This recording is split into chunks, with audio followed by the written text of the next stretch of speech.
The blood-curdling scream tore through the arid Montana air, stopping Forrest Newcomb dead in his tracks as he emerged from the general store. It was 1878, and in the 3 years since he'd left his family's failing ranch in Texas to stake his own claim, he'd heard his share of violence in mining towns like Silver Creek. But there was something in this particular cry that cut through his soul, desperation mixed with resignation, as if the person had already given up hope. Forrest's boots kicked up dust as he rounded the corner toward the livery stable, where a small crowd had gathered.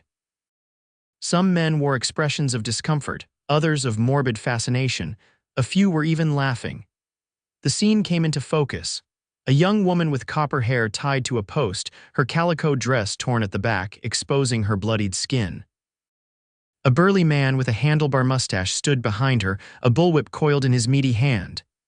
"That'll teach you to steal from Augustus Wheeler," the man bellowed, unfurling the whip with practiced ease. Before the leather could crack against her already raw flesh, Forrest stepped forward. "Hold." His voice carried across the yard, silencing the murmurs of the onlookers. Wheeler turned, his face flushed with anger. "This ain't your business, stranger." "How much?" Forrest asked, reaching into his pocket. "What? How much for her freedom to stop the whip?" Wheeler scoffed. "She's a thief. Caught her stealing food from my kitchen." "Name your price," Forrest insisted, stepping closer. A cruel smile twisted Wheeler's mouth. $1, $1 silver to ease your conscience." Forrest pulled out the coin and flipped it toward Wheeler, who caught it with his free hand. The crowd shifted uncomfortably, some dispersing now that the spectacle was ending without the promised violence. "She's yours now," Wheeler spat. "Take your charity case and get off my property." Forrest approached the post where the young woman slumped, barely conscious. He gently cut the ropes binding her wrists and caught her as she collapsed against him. Her skin burned with fever, her breathing shallow. "You are safe here and always will be," he whispered as he lifted her into his arms. Her eyes fluttered open, briefly vivid green against her pale, freckled face before closing again. As Forrest carried her away, he heard Wheeler's parting shout. "She won't last the night anyway." "Wasted your dollar, fool." Forrest's jaw tightened. The woman in his arms weighed almost nothing, her frame light as a bird's. He'd seen starvation before, recognized the hollowness in her cheeks and the prominence of her collarbones. Whatever had driven her to steal from Augustus Wheeler, it hadn't been greed. Dr. Samuel Miller's office was mercifully close. The aging physician took one look at the woman in Forrest's arms and cleared his examination table without question. "Wheeler's work?" he asked, examining the lash marks. Forrest nodded. "She needs help." "She needs a miracle," Miller muttered, but his hands moved with gentle efficiency as he cleaned her wounds. "These are infected. She's running a dangerous fever." "Will she survive?" Miller's weathered face was grim, hard to say. "She's severely malnourished, beaten." He paused, studying Forrest's expression. "You know her?" "No, just couldn't stand by." The doctor nodded thoughtfully. "The boarding house is full. She'll need somewhere to recover if she makes it through the night." "My cabin," Forrest said without hesitation. "It's small, but it's clean. I can make up the bed for her." "And where will you sleep?" "Floor's good enough." Miller's lips quirked in a half-smile. "Quite the gentleman," his expression sobered. "She may not make it, son, you understand that." Forrest looked down at the unconscious woman.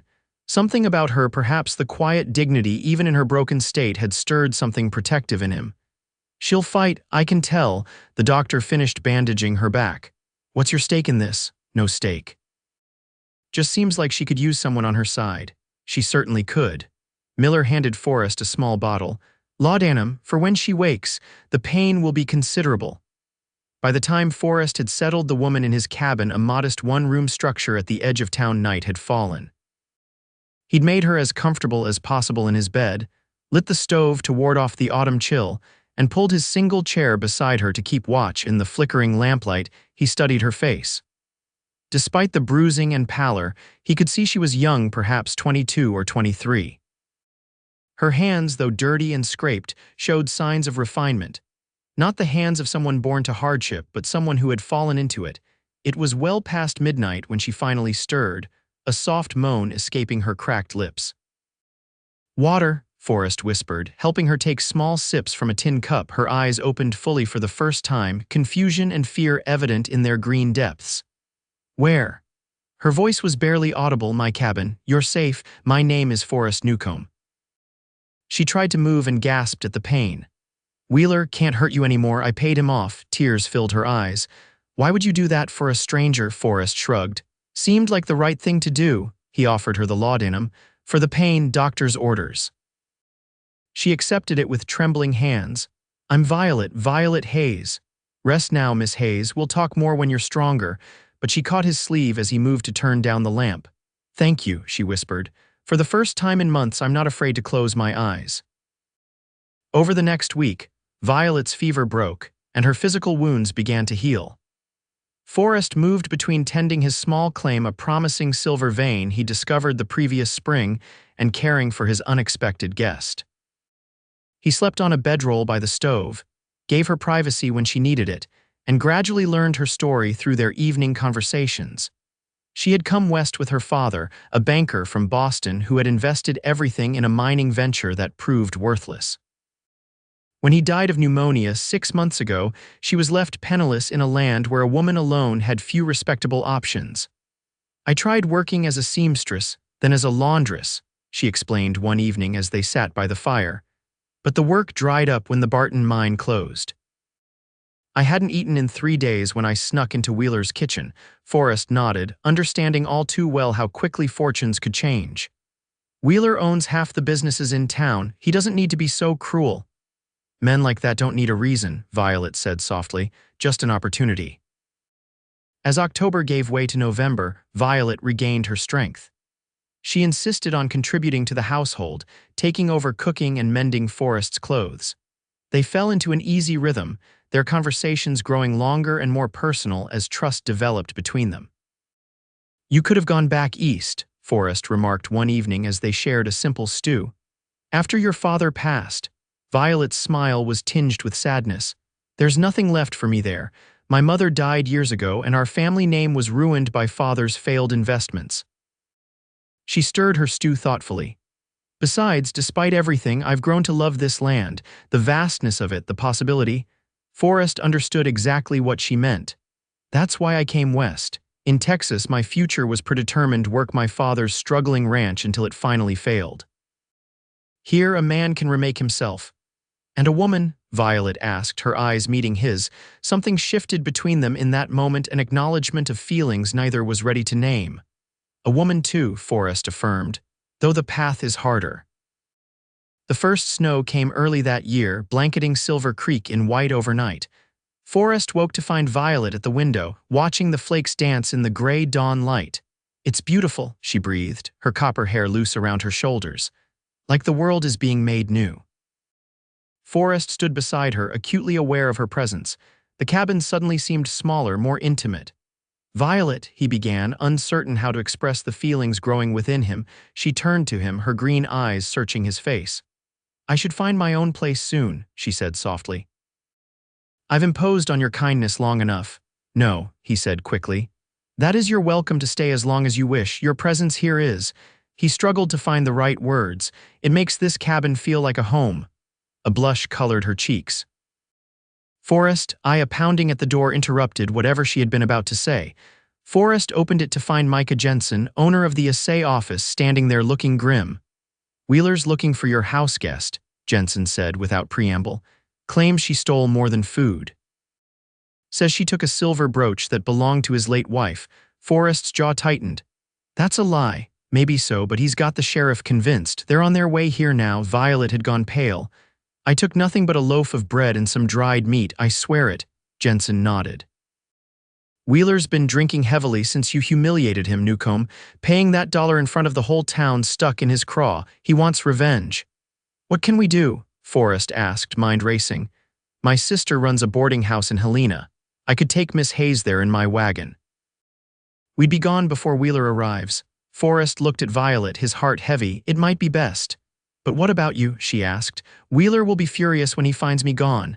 "I can handle Wheeler." Forrest took her hands in his. "Your safety matters most." Within 15 minutes, Violet had gathered her few belongings. At the door, she turned to Forrest, tears glistening in her eyes. "I'll come for you," he promised. "Once I've settled things here," she nodded, unable to speak. Then, in a moment of boldness, She stood on tiptoe and pressed her lips to his in a brief, sweet kiss before hurrying out to Jensen's waiting wagon. Forrest watched them disappear into the swirling snow, already feeling the emptiness of the cabin without her presence. Sheriff Rollins and Augustus Wheeler arrived less than an hour later. Wheeler's accusations were as false as Forrest had expected, but it took all his restraint not to strike the man when he described what he planned to do to Violet when she was caught. "She's long gone," Forrest said finally. "And you know as well as I do that she took no brooch." Wheeler's face contorted with rage. "You've made an enemy today, Newcomb. Better me than her." After they left, Forrest made his plans. His claim was showing promise, but he needed time and money to develop it properly. He would work through the winter, save every penny, and then go to Helena in the spring to find Violet. The winter of 1878-1879 proved to be one of the harshest in memory. Heavy snow isolated Silver Creek for weeks at a time, and many of the smaller mining operations shut down until spring. Forrest persevered, working his claim when weather permitted and taking odd jobs in town when it didn't. All the while, Wheeler watched and waited, looking for an opportunity to cause trouble. The opportunity came in February when Forrest discovered a rich vein of silver in his mine. Word spread quickly in the small community, and within days, Wheeler approached him with an offer to buy his claim. "It's not for sale," Forrest told him flatly. Wheeler's smile didn't reach his eyes. "Everything has a price, Newcomb, even your precious principles." When Forrest refused again, Wheeler changed tactics. "That woman you're so fond of, you think she's waiting for you. Women like that move on to the next soft touch." It took all of Forrest's willpower not to react. He hadn't heard from Violet since she'd left, but he understood why. Communication was difficult in winter, and she might fear that any letter could be intercepted by Wheeler. "I'm not selling," Forrest repeated. "Not to you, not to anyone." 2 nights later, Forrest woke to the smell of smoke. He barely escaped his burning cabin, watching helplessly as the home he had built with his own hands was reduced to ashes. No one in town doubted who was responsible, but without proof, Sheriff Rollins would do nothing. The setback was devastating, but it only strengthened Forrest's resolve. He moved into a tent near his claim, worked twice as hard, and by April had accumulated enough silver to finance a new start. The day he left for Helena, he confronted Wheeler one last time. "You didn't break me," Forrest said quietly. "Remember that," Wheeler sneered. "Running away to find your thief." "Finding my future," Forrest corrected him. "Something you wouldn't understand." The journey to Helena took 5 days through muddy spring roads. When he finally arrived at the address, Jensen had given him a respectable boarding house on the outskirts of the territorial capital. His heart was pounding with anticipation and fear. What if Violet had indeed moved on? Mrs. Eleanor Jensen, a stern-faced woman with kind eyes, answered his knock. "Mr. Newcomb," she asked. "Micah wrote about you. Is she here?" he asked, unable to contain the question any longer. "Miss Hayes." A smile softened Mrs. Jensen's features. "She's teaching at the schoolhouse just down the road." Forrest found the small schoolhouse easily. Through the window, he could see Violet standing before a group of children, her copper hair neatly pinned up, a piece of chalk in her hand as she demonstrated a mathematics problem. She looked healthy and confident, a far cry from the broken woman he had rescued months ago. For a moment, he hesitated. Perhaps she had built a new life here, one that didn't include a rough silver miner with little to offer but his heart. But then he remembered her words about the possibility of the West and the feel of her lips on his that snowy morning. The lesson had just ended when he entered. Children streamed past him, curious glances at the tall stranger with his weathered hat in his hands. And then there was only Violet staring at him as if he were an apparition. "Forrest," she whispered. "I said I'd come for you," he said simply. She moved toward him slowly, disbelief and hope warring on her face. "I wrote to you 3 times, but when I received no answer." "Wheeler," Forrest explained. "He must have intercepted them, and then he burned my cabin." Violet's hand flew to her mouth. "Oh, Forrest." "I feared something terrible had happened. Nothing I couldn't survive." He took a tentative step closer. "I've missed you every day, and I you," she admitted. "More than I thought possible." Outside, the late afternoon sun bathed the schoolhouse in golden light. Through the open window came the sounds of spring birds calling, children playing, life continuing despite the harsh winter that had preceded it. I have news, Forrest said. My claim yielded well. I've sold it to a mining company, not Wheeler's, he added with a small smile. I have enough to start again, to build something lasting. Here in Helena, Violet asked, hope evident in her voice. Wherever you want to be, he reached for her hand. These months without you made one thing very clear, Violet. Home isn't a cabin or a claim, it's wherever you are. Her eyes filled with tears, but her smile was radiant. I've felt the same emptiness. Teaching fills my days, but my evenings. She squeezed his hand. I keep remembering what you said when you first brought me to your cabin. You are safe here and always will be, Forrest quoted softly. No one had ever made me feel that way before. She stepped closer, her free hand resting on his chest. Safe enough to hope, safe enough to love. This time when their lips met, there was no rush, no impending separation, only the sweet promise of a future together. They were married 2 weeks later in Helena's small church, with Mrs. Jensen and a few of Violet's students as witnesses. Instead of returning to Silver Creek, they traveled northwest to the Bitterroot Valley, where fertile land and a growing community offered opportunities for both of them. With Forrest's silver money, they purchased a modest ranch near the town of Stevensville. While he tended the cattle and horses, Violet established a small school for the children of neighboring ranchers. Their home, larger and sturdier than Forrest's lost cabin, soon became a gathering place for the community. In the spring of 1880, almost a year after their reunion, Violet shared news that filled Forrest with indescribable joy. They would be parents by winter.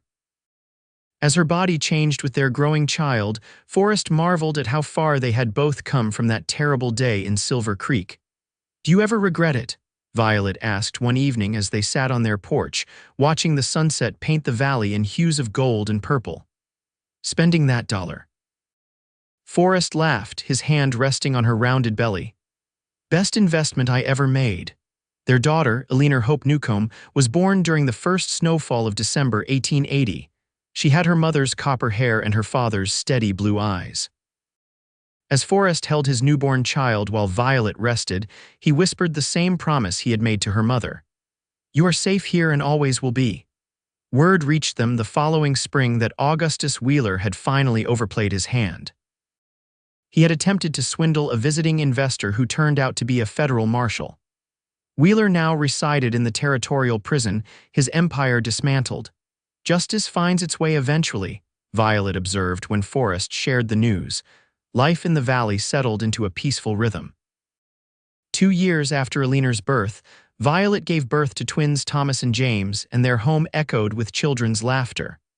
Forrest's ranch prospered, and Violet's school grew to serve children from miles around.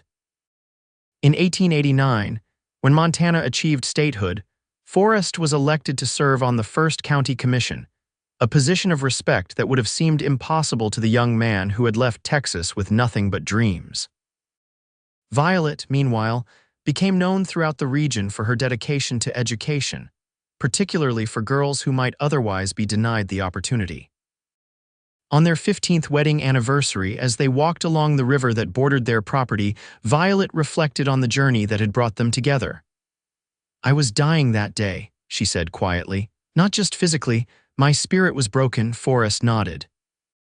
I saw something in your eyes even then, a spark that refused to be extinguished. It was almost gone, she admitted, but you recognized it, sheltered it. She stopped, turning to face him. $1 to stop a whip. Such a small thing to change the course of 2 lives so completely. Not the dollar, Forrest corrected gently. The choice to see another's humanity when others looked away. That was what mattered. Violet stood on tiptoe, just as she had that snowy morning in his cabin, and kissed him with all the love that had grown between them over the years. You saved me, she whispered against his lips. We saved each other, he responded, and we've built something beautiful together. As they walked back toward their home where their children waited, where neighbors would soon gather to celebrate their anniversary, Forrest reflected on the extraordinary chain of events that had begun with that simple, desperate act of mercy. $1 to stop a whip. One moment of courage that had blossomed into a lifetime of love. The sun was setting behind the mountains, casting long shadows across their land. Forrest took Violet's hand in his, still marveling at how perfectly it fit within his own after all these years. Whatever challenges life might still hold for them, whatever joys and sorrows lay ahead, they would face them together safe in the home they had built with love, respect, and the unwavering belief in second chances.